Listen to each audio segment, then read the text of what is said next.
ஒரு மாதத்துக்கு நான் சொல்கிற மாதிரி லிக்விட் கேஷ் செலவு பண்ணி பாருங்கள், அற்புதமாக பணம் பெருகும். பணத்தை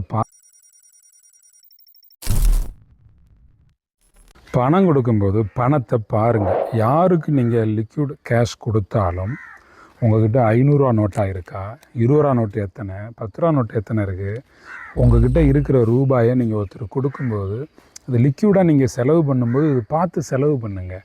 இப்போ நிறைய பேர் டிஜிட்டல் மணி செலவு பண்ணி பார்த்துருப்பீங்க. ஒரு மாதத்துக்கு நான் சொல்கிற மாதிரி லிக்விட் கேஷ் செலவு பண்ணி பாருங்கள், அற்புதமாக பணம் பெருகும்.